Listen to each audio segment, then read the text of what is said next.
Bharatiya Janata party Himachal Pradesh के युवा अध्यक्ष श्री सतपाल जी सत्ती और हिमाचल प्रदेश के जो कई बार यशस्वी मुख्यमंत्री रह चुके हैं और इस प्रदेश के वरिष्ठ नेता और जिन्होंने मुख्यमंत्री रहते हुए हिमाचल प्रदेश को हिंदुस्तान के राज्यों की अग्रणी श्रेणी है उस कतार में लाकर खड़ा किया था, ऐसे आदरणीय प्रेम कुमार जी धूमल,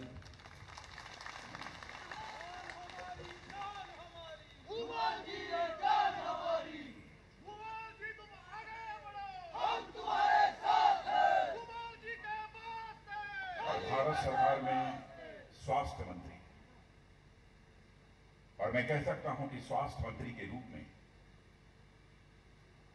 बखूबी अपनी जिम्मेदारियों को निभाते हुए स्वास्थ्य मंत्रालय के प्रति हिंदुस्तान की जनता का एक विश्वास और भरोसा बढ़ाने में जिन्होंने कामयाबी हासिल की है, ऐसे हमारे श्री जगत प्रकाश जी नड्डा,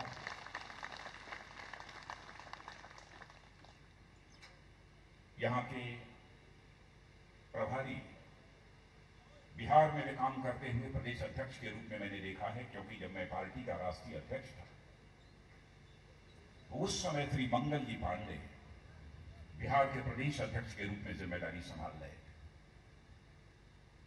उनके अंदर कैसी सांगठनिक कुशलता है, इसे अब तक आपने अच्छी तरह समझ लिया होगा। आपने देखा होगा कि बूथ के कार्यकर्ताओं को क्या करना चाहिए, अध्यक्ष को क्या करना चाहिए, पालक को क्या करना चाहिए, बूथ लेवल एजेंट को क्या करना चाहिए।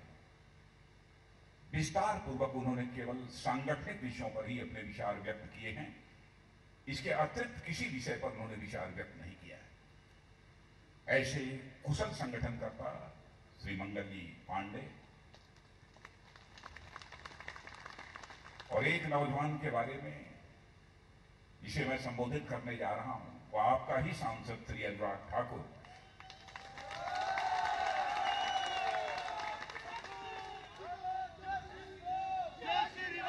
बहनों भाइयों, आप सब सौभाग्यशाली हैं कि आपने एक ऐसे नौजवान को आप अपना सांसद चुना है जो कि हिंदुस्तान की तरुणाई को एक दिशा देने में अपनी प्रमुख भूमिका का निर्वाह किया है। और मेरे देवतुल्य सभी कार्यकर्ता बहनों एवं भाइयों, हिमाचल प्रदेश का यहां तक प्रश्न है, हम सभी जानते हैं, भारत में ही नहीं, जो लोग भी दुनिया के दूसरे देशों में उत्तराखंड और हिमाचल को जानते हैं वह समझते हैं कि ये दो राज्य ऐसे हैं जिसे भारत में देवभूमि कहकर पुकारा जाता है।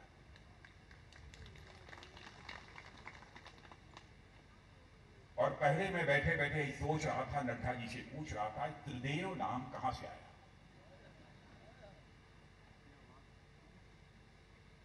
और मैं ये सोच रहा था कि किसी न किसी ऐसे कार्यकर्ता ने ही इसका नामकरण किया होगा जो केवल साधारण राजनीतिक कार्यकर्ता ही नहीं होगा बल्कि एक आध्यात्मिक व्यक्ति भी होगा। ऐसे ही कार्यकर्ता के द्वारा इसका नामकरण किया गया होगा।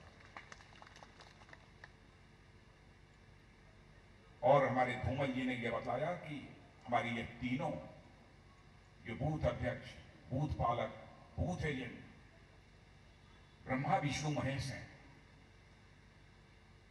अब यह तो मैं फैसला नहीं कर पाऊंगा कौन ब्रह्मा है, कौन विष्णु है, कौन महेश है।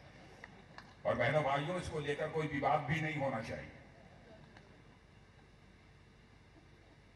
लेकिन हिमाचल प्रदेश में भारतीय जनता पार्टी की विजय के प्रति मैं पूरी तरह से आश्वस्त हूं।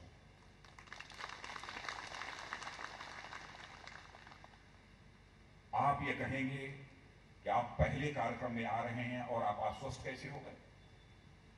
मैं बैठे बैठे यहां से लेकर वहां तक सारे कार्यकर्ताओं की ओर मैं देख रहा था, नेताओं का भाषण कम सुन रहा था।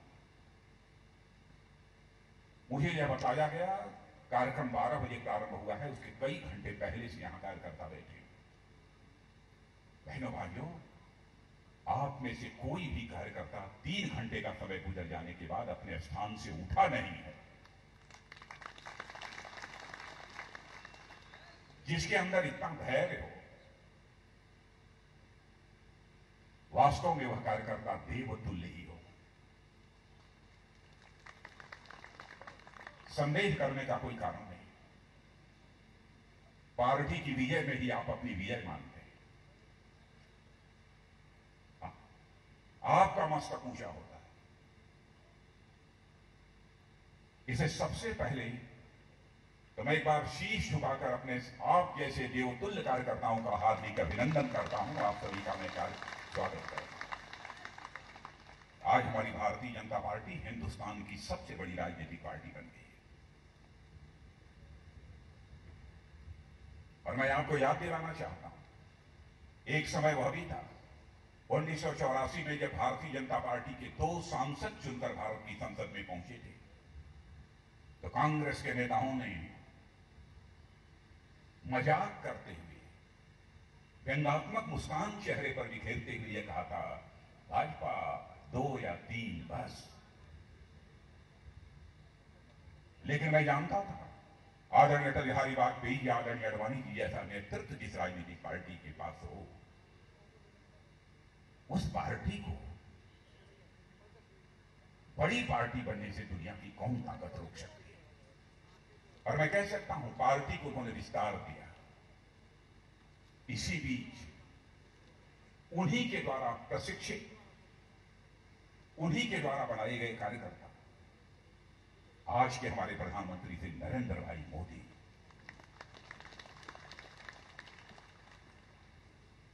आजीवन जिस्म का पसीना बहाकर उस संगठन का काम करते रहे और अपने जीवन के प्रारंभिक काल में कभी उन्होंने कल्पना भी नहीं की थी कि मैं गुजरात का मुख्यमंत्री बनूंगा और कभी मैं भारत का प्रधानमंत्री भी बन जाऊंगा।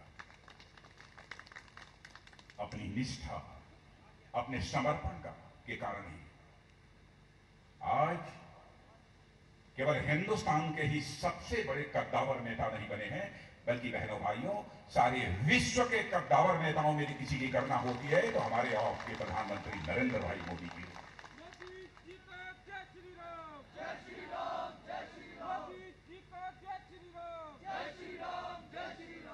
2014 में पार्टी ने फैसला किया और उन्हें प्रधानमंत्री पद के उम्मीदवार के रूप में प्रस्तुत किया गया। चुनाव होने के पहले ही लोगों का यह भरोसा पक्का हो गया था कि भारतीय जनता पार्टी को पूर्ण बहुमत हासिल होगा। लेकिन विडंबना यह है, जनता कहती थी कि आपको पूर्ण बहुमत हासिल होगा, लेकिन बड़े बड़े राजनीतिक विश्लेषक यह कहते थे कि जिस भारतीय जनता पार्टी को 2009 के चुनाव में केवल 116 सीटों पर विजय प्राप्त हुई हो, वह भारतीय जनता पार्टी कैसे स्पष्ट बहुमत भारत की संसद में प्राप्त कर लेगी।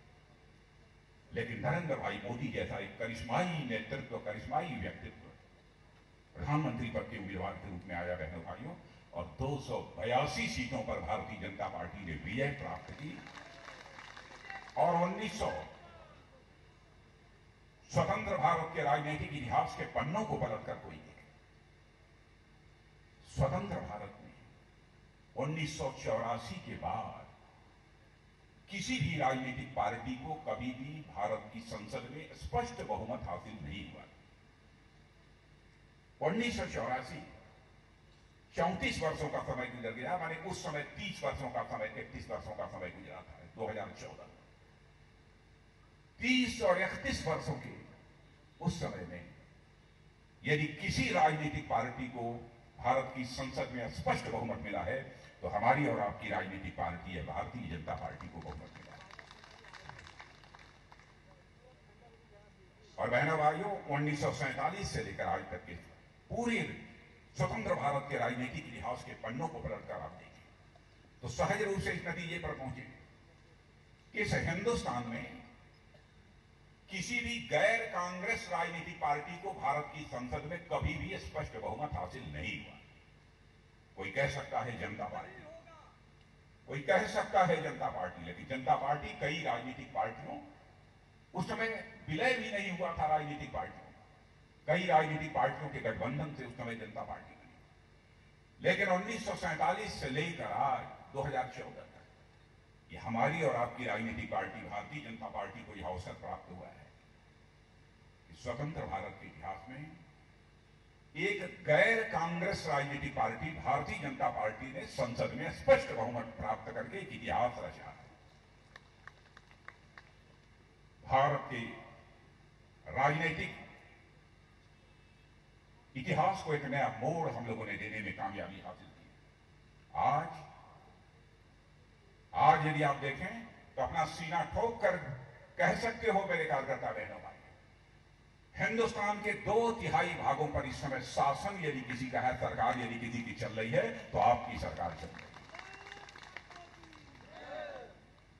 हिंदुस्तान के 13 राज्यों में भारतीय जनता पार्टी के मुख्यमंत्री हैं। 3 ऐसे राज्य हैं जिन राज्यों में भारतीय जनता पार्टी सरकार में शामिल है। और 2014 में जब हम लोगों ने सरकार हम लोग की बन गई और उसके बाद हिंदुस्तान के सबसे बड़े राज्य उत्तर प्रदेश का जब चुनाव हो रहा था,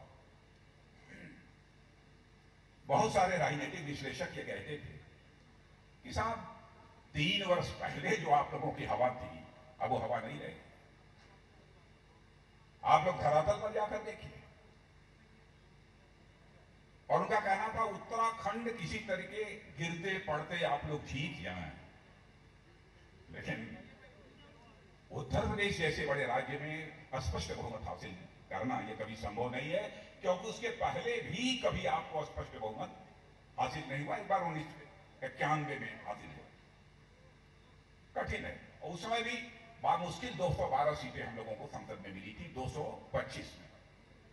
उत्तराखंड भी इसी में शामिल था, उत्तर प्रदेश में। तो बड़े डंके की चोट पर लोग कहते हैं, लेकिन हमारी सरकार, इसके प्रधानमंत्री नरेंद्र भाई मोदी 3 वर्षों का कार्यकाल मेरे बहने भाइयों आपने देखा। उत्तराखंड की जनता ने ही मोहर नहीं लगाई, बल्कि हिंदुस्तान के सबसे बड़े राज्य की जनता ने भी नरेंद्र भाई मोदी के नेतृत्व पर मोहर लगाई। और मैं याद दिलाना चाहता हूं, कांग्रेस के दोस्तों को मैं याद दिलाना चाहता हूं, जब मैं पार्टी का अध्यक्ष था और मोदी जी के साथ लेकर सारे हिंदुस्तान में जब उनके साथ प्रवास में मैं चल रहा था, उस समय तरह तरह की बातें, तरह के आरोप हमारे प्रधानमंत्री के ऊपर। बहनों भाइयों, कोई भी सभ्य व्यक्ति उसे नहीं बोल सकता है। कहते थे ये मौत के सौदागर हैं। मैं कहना चाहता हूं कांग्रेस के लोगों से, अब तो स्वीकार कर लो कि तुमने उस समय गलती की थी। जिसे तुम मौत का सौदागर कहते थे, आज वह हिंदुस्तान के गरीबों का मसीहा बन गया है। मेरे बहनों,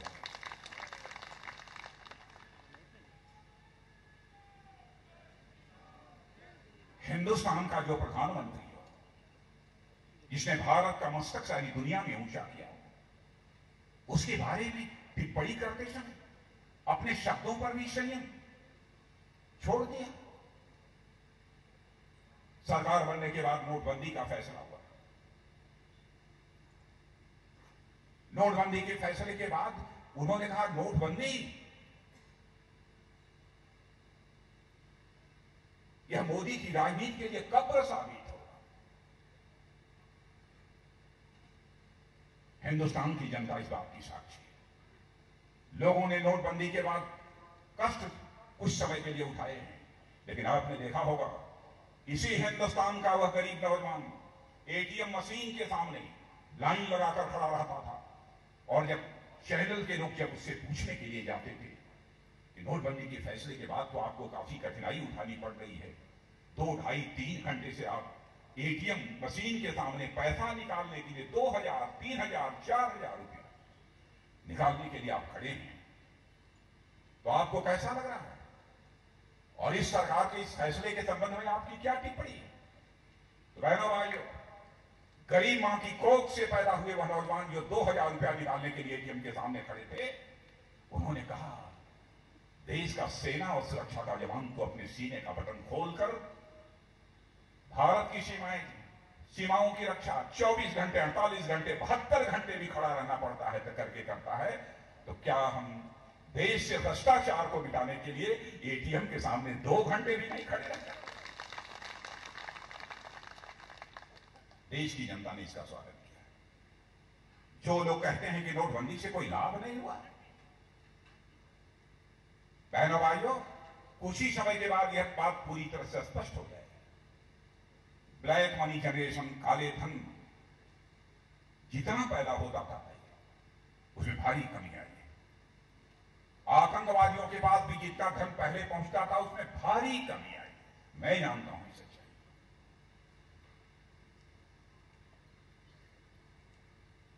हम लोगों ने वादा किया था इस हिंदुस्तान की जनता से, कहा था हम आएंगे तो भ्रष्टाचार पर करारा चोट करेंगे। क्या हमें इस दायित्व को नहीं निभाना चाहिए था? और मैं आज डंके की चोट पर कह सकता हूं, आप भी जनता की अदालत में खड़े होकर बोल सकते हो बहनों भाइयों, जब जब कांग्रेस की हुकूमत आई है इन लोगों के ऊपर होलसेल भ्रष्टाचार के आरोप लगे हैं, लेकिन 3 वर्षों का समय गुजर जाने के बावजूद हमारी सरकार पर कोई मां का लाल उंगली उठाकर एक भी भ्रष्टाचार का आरोप लगाने का साहस नहीं किया।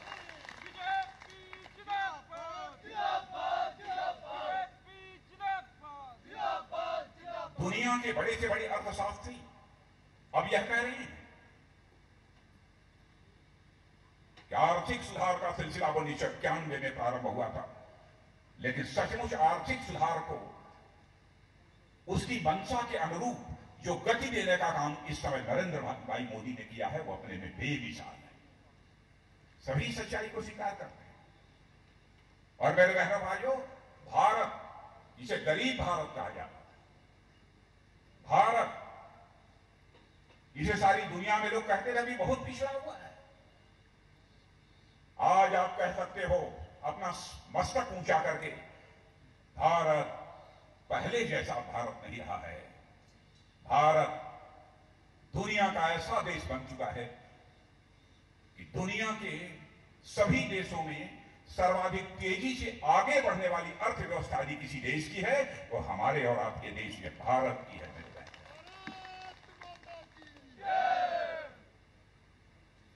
इतने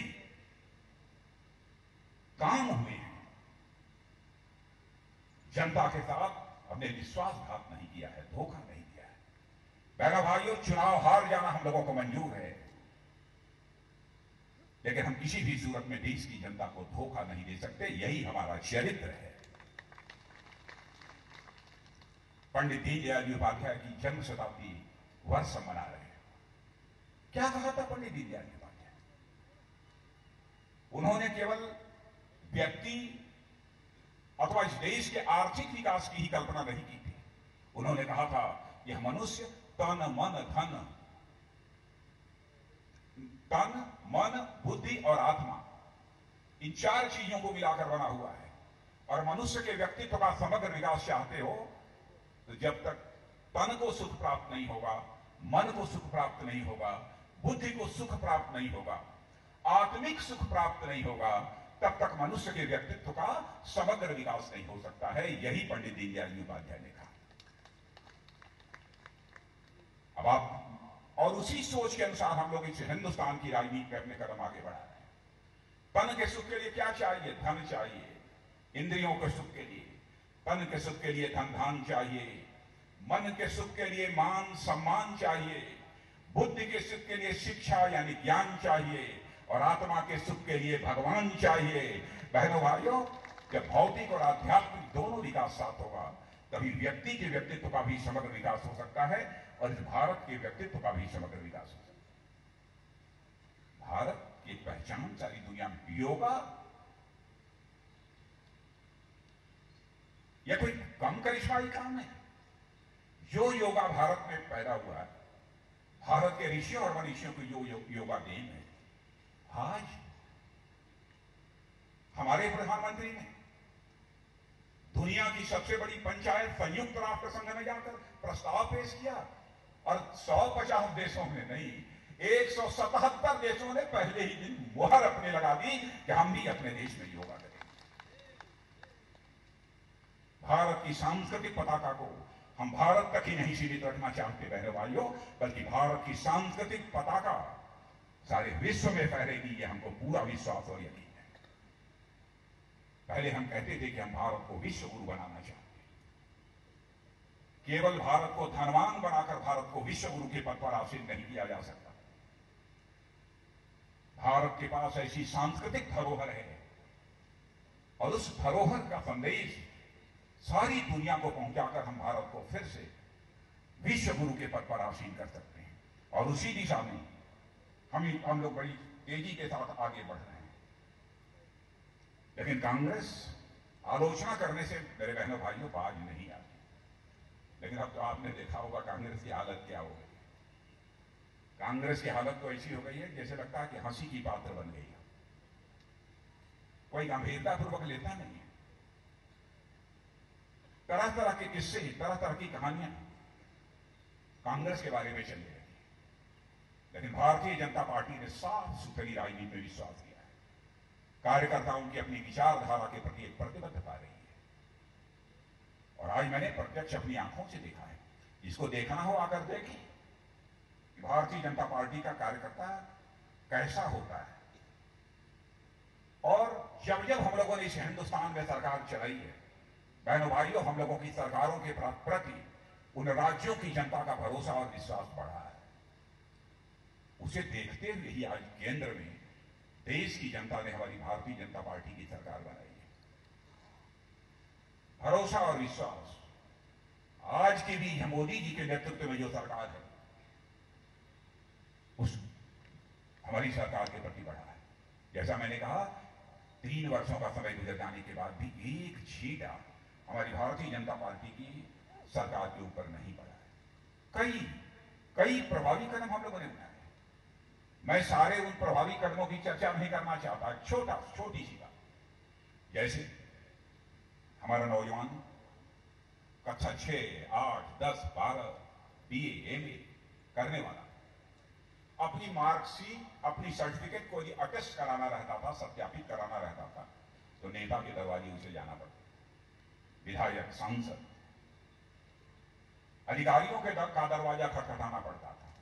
लेकिन हमारे प्रधानमंत्री जी ने चुटकी बजाकर कहा कि हमारे हिंदुस्तान के नौजवानों को अपनी सर्टिफिकेट, अपनी मार्कशीट, अपना आय प्रमाण पत्र, जाति प्रमाण पत्र यह प्रमाणित करने के लिए किसी नेता और अधिकारी का दरवाजा खटखटाने की जरूरत नहीं है, बल्कि अपने प्रमाण पत्र की प्रतिलिपि पर वह खुद ही अपने हाथ से लिख देगा कि मैं रमेश कुमार अपने प्रमाण पत्र को प्रमाणित करता हूं और उसका प्रमाण पत्र प्रमाणित मान लिया। क्यों न हम विश्वास करें वो हमारा भारत का श्रेष्ठ नागरिक है। क्यों न उस पर हमारा भरोसा होना चाहिए, क्यों न उसके ऊपर विश्वास होना चाहिए। हां, यह बात सच है, जब उसे नौकरी मिल जाएगी तब उस समय उसको अपनी मूल सर्टिफिकेट की मूल प्रतिलिपि दिखानी होगी, मार्कशीट की मूल प्रतिलिपि दिखानी होगी। हम अनावश्यक नौजवानों को क्यों परेशान करें? इसलिए फैसला कर लिया, क्लास 3, क्लास 4 माने एक सेवक की नियुक्ति होती है, एक लिपिक की नियुक्ति होती है, उसमें भी इंटरव्यू। और आप जानते हैं कि सर्वाधिक यदि धांधली होती है तो इंटरव्यू भी होती है। हम लोगों ने फैसला किया बहनों भाइयों कि हमारी सरकार अब ग्रुप 3 और ग्रुप 4 इनमें इंटरव्यू को पूरी तरह से समाप्त कर देगी और मेरिट के आधार पर ही उसका चयन होगा, ताकि भ्रष्टाचार पूरी तरह से समाप्त हो। कई इस प्रकार के मैं समझता हूं यहां पर कई हमारे व्यापारी कार्यकर्ता बहन भाई भी बैठे होंगे। मैं उनके लिए बताना चाहता हूं, आप जाओ और व्यापारी भाइयों को भी ये बताओ क्या किया है आपने। मैं बहुत सारी चीजों की चर्चा यहां नहीं करूंगा। एक तो हम व्यापारी भाइयों को हर संकट से निजात दिलाना चाहते हैं, इसीलिए जहां पर 18 टैक्स लगते थे वहां एक tax, goods and service tax, एक टैक्स किया है। सारी मुसीबतों से बचेगा। और हमारा व्यापारी यदि 2 करोड़ से कम का उसका टर्नओवर है एक वर्ष का, तो उसे कोई खाता बही मेंटेन करने की कोई जरूरत नहीं, कोई बुक मेंटेन करने की कोई जरूरत नहीं, कोई जरूरत नहीं। 2 करोड़ से कम का यदि उसका टर्नओवर है तो मेरे बहनों भाइयों, उसकी आमदनी पर 8% का इनकम टैक्स केवल लगेगा। लेकिन खाता बही मेंटेन करने की कोई जरूरत नहीं, न खाता न बही, जो आप कहो वही सही है।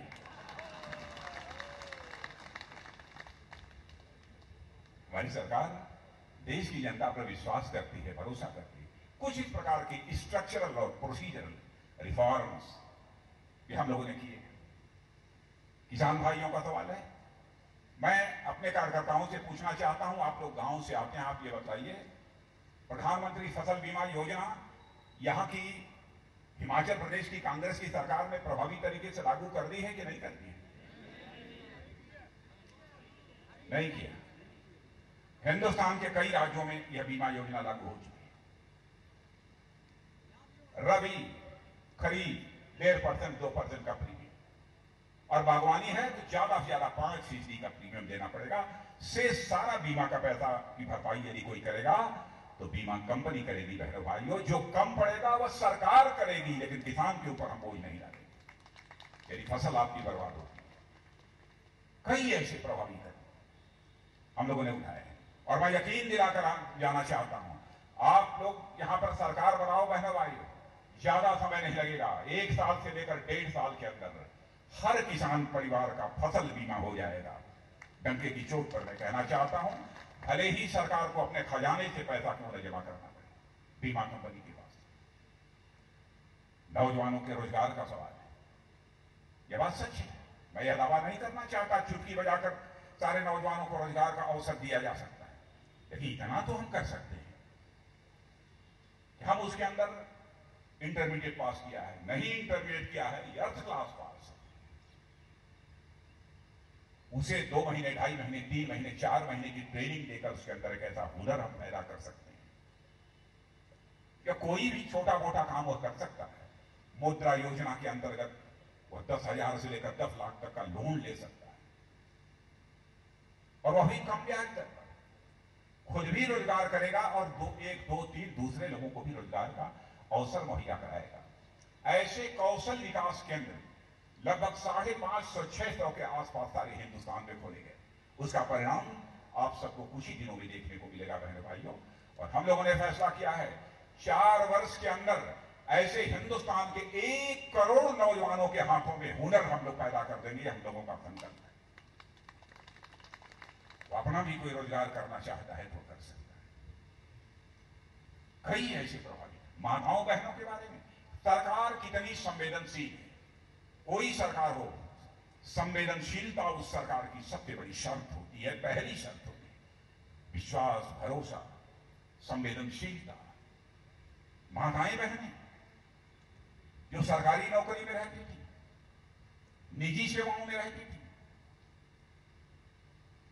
उस समय मैटरनिटी लीव, मातृत्व छुट्टी अवकाश जो मिलता है वो 12 सप्ताह का मिलता था।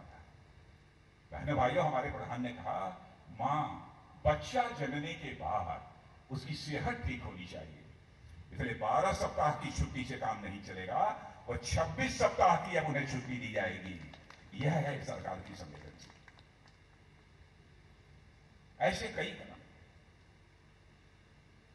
आप ये कहेंगे कि साहब ये बात सही है, आपके कई कार्यक्रम हुए होंगे, लोगों ने बताया भी होगा आपको कि आपकी इस समय की सरकार ने क्या क्या किया है और क्या क्या आगे करने वाली है, इसकी जानकारी दी होगी। लेकिन जब तक यह देश सुरक्षित नहीं रहेगा, तब तक इस देश का विकास हम जैसा करना चाहते हैं वह संभव नहीं है। अनुराग ठाकुर बोलते समय नक्सलवाद की चर्चा कर रहे थे, उग्रवाद की चर्चा कर रहे थे, भारत की सीमाओं की रक्षा की बात कर रहे थे।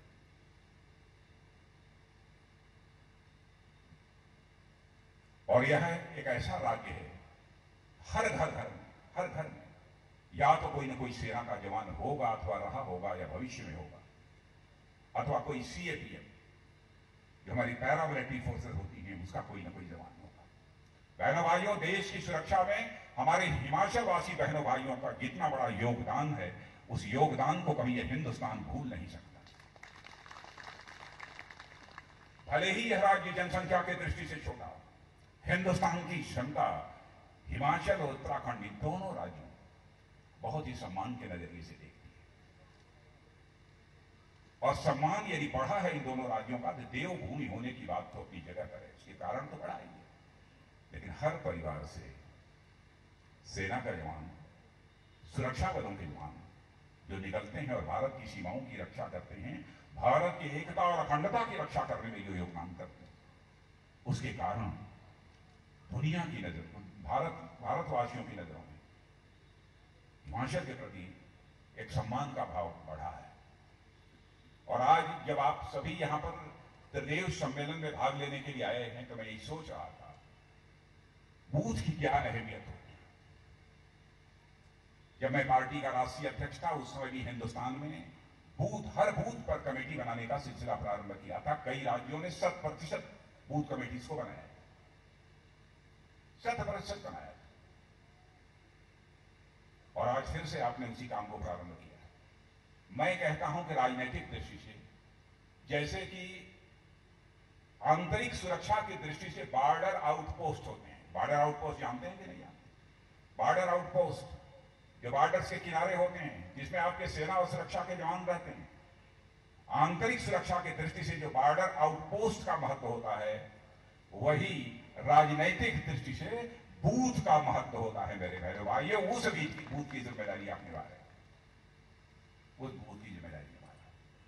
देश की जनता को आप आश्वस्त करिए कि हमारे देश के सेना के जवानों, सुरक्षा के जवानों पर लोगों का भरोसा होना चाहिए।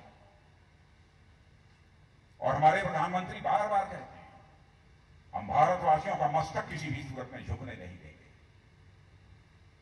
अब आपने देखा है, आप जानते हैं क्या हुआ था। पाकिस्तान से कुछ आतंकवादी भारत की सीमा में घुस आए, रात को सोए हुए सेना के जवानों पर कायराना हमला करके 70 जवानों की जानें ले ली। असमंजस की स्थिति थी। लोग कहते हैं अब क्या होगा, अब क्या होगा। प्रधानमंत्री जी के साथ बैठकर कहने वाली वो फैसला हुआ। और आपने देखा उसके बाद हमारे बहादुर सेना के जवानों ने जिस तरीके से पाकिस्तान की धरती पर जाकर उन आतंकवादियों का सफाया करने में कामयाबी हासिल की, उसकी चर्चा सारी दुनिया में होने लगी। दुनिया के एक देश ने उसका विरोध नहीं किया था, एक देश ने विरोध नहीं किया। भारत पहले जैसा कमजोर भारत नहीं रहा है। और जिस समय मैंने जिम्मेदारी 2014 में संभाली थी, सितंबर महीने में, मैं भी रात के समय लगभग 10:30 बजे बिस्तर पर लेटकर टेलीविजन देख रहा था। उसी बीच मैंने देखा कि हमारी इंटरनेशनल बॉर्डर पर पाकिस्तान के सेना के लोगों ने गोली चलाकर हमारे 5 निर्दोष भारतवासियों को मार डाला, जिसमें एक मासूम बच्चा था, एक महिला थी। मैंने तुरंत टेलीफोन मिलाकर महानिदेशक बॉर्डर सिक्योरिटी फोर्स से यह पूछा कि मैं टेलीविजन पर क्या खबर देख रहा हूं। कहा साहब, थोड़ी ही देर पहले यह घटना हुई है, यह खबर सही है, बहुत दुखद है, दुर्भाग्यपूर्ण। मैंने कहा कि हमारी बॉर्डर सिक्योरिटी फोर्स ने क्या किया। उन्होंने कहा कि साहब, हम लोगों ने अब तक 16 बार पाकिस्तान को सफेद झंडे दिखाए। मैंने पूछा यह सफेद झंडा होता क्या है। उन्होंने कहा कि साहब, सफेद झंडा दिखाने का मतलब यह होता है, यह पाकिस्तान, हम तुम पर गोली नहीं चलाना चाहते, तुम्हारे साथ मिल बैठकर बात करना चाहते हैं, मामले को सुलझाना चाहते हैं, यानी फ्लैग मीटिंग करना चाहते हैं। मैंने पूछा पाकिस्तान ने 16 बार सफेद झंडा दिखाए जाने पर क्या रिस्पॉन्स दिया, क्या प्रतिक्रिया रही। उन्होंने कहा साहब, पाकिस्तान ने अपनी कोई प्रतिक्रिया नहीं दी, कोई जवाब नहीं दिया। मैंने कहा आप क्या सोचा है। उन्होंने कहा साहब, एक बार और दिखाना चाहते हैं। बहनों भाइयों, उसी समय मैंने कहा था 17वीं बार अब पाकिस्तान को सफेद झंडा नहीं दिखाना। और यह भी आज से ही हमारा स्टैंडिंग ऑर्डर है। पहली गोली तो भारत की तरफ से नहीं चलनी चाहिए, लेकिन एक गोली भी यदि उधर से चलती है तो फिर भारत की गोलियों को गिना नहीं जाना चाहिए। बहनों भाइयों, हालात बदल,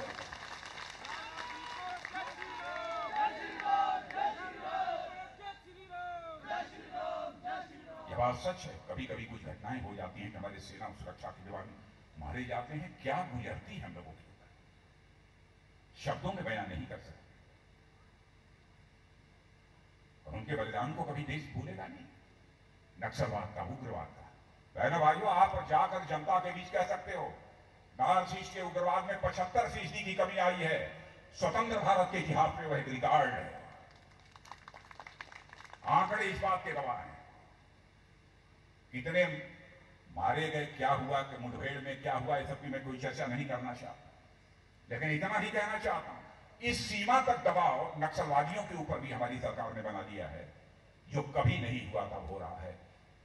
बड़े बड़े इनामी नक्सलवादी अब सरकार के सामने घुटना टेक रहे हैं और सरेंडर कर रहे हैं, और पहले की अपेक्षा 181% गिरफ्तारी हम लोगों के शासनकाल में हुई। ऐसा नहीं है कि हम लोग चुप्पी साध कर बैठे। हम इस देश के स्वाभिमान के ऊपर किसी भी सूरत में आंच नहीं आने देंगे बहनों भाई। और यकीन रखना, यह पाकिस्तान भी जो बराबर कश्मीर को डिस्टर्ब करने की कोशिश करता रहता है, यह लंबे समय तक नहीं चलेगा।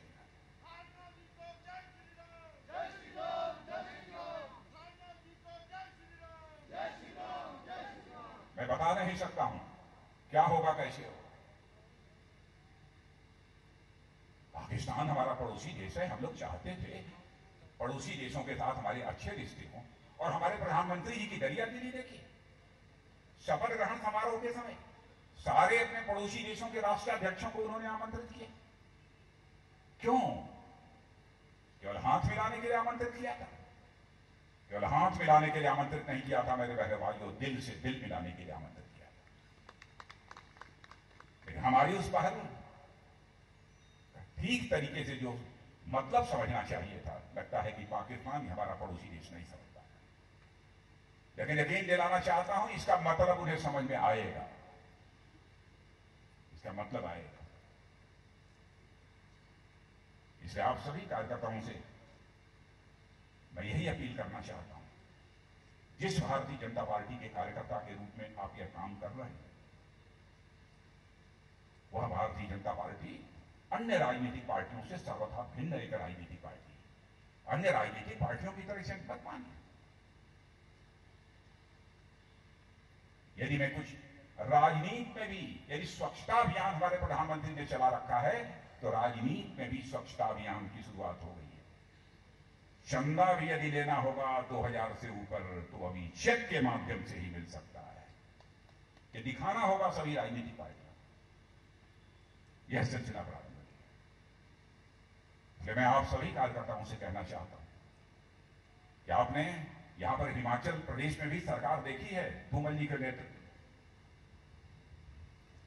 कितने काम किए, और उसकी चर्चा यही नहीं बल्कि हिंदुस्तान के दूसरे राज्यों में होती रही। अब स्वच्छता अभियान की बात होती है, मुझे जानकारी है कि उस समय पॉलिथीन पर पूरी तरह से प्रतिबंध लगाने का काम यदि किसी ने पहली बार किया था, तो आपके मुख्यमंत्री धूमल जी ने ही किया। वृक्ष लगाओ, वृक्ष लगाओ, रोजी कमाओ, यह धूमल जी नहीं किया। मैंने कई उन सारे जो भी हमारी सरकार ने उस समय काम किए उसकी चर्चा करने के लिए नहीं खड़ा किया, लेकिन करने वाली यदि सरकार यदि कोई है, तो सरकार आपकी भारतीय जनता पार्टी की सरकार है। इसलिए हम राजनीति यदि कर रहे हैं तो सरकार बनाने के लिए तो कर ही रहे हैं, लेकिन बहनों भाइयों, सरकार बनाने के साथ साथ हम समाज बनाने का संकल्प लेकर भी अपने कदम आगे बढ़ा रहे हैं। और आपने देखा होगा हमारे प्रधानमंत्री कई सामाजिक कार्यक्रम भी उन्होंने अपने हाथों में लिए। कई सामाजिक, कभी कौन सी चर्चा करेगा घर घर घर में शौचालय बनना चाहिए, गरीब परिवारों में भी शौचालय होना चाहिए। क्या किसी प्रधानमंत्री ने इसके पहले कभी सोचा है? घर घर में पानी पहुंचना चाहिए, क्या कभी सोचा है? घर घर में बिजली पहुंचनी चाहिए, और समय तय कर दिया है, निर्धारित समय के अंदर यह काम पूरा होना चाहिए। और यकीन रखना मेरे बहनों भाइयों, पूरा होकर रहेगा।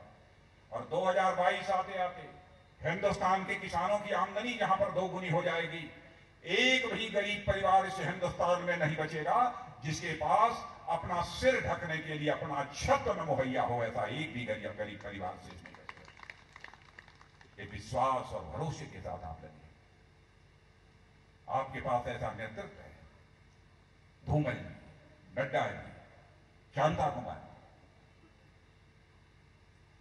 आपके अध्यक्ष सत्ती, ऐसे ऐसे लोग यहां बैठे हैं और नौजवान अनुराग ठाकुर का जवाब नहीं है।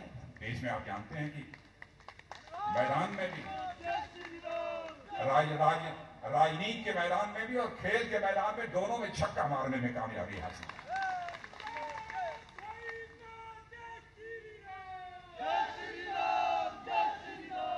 और बहनों भाइयों,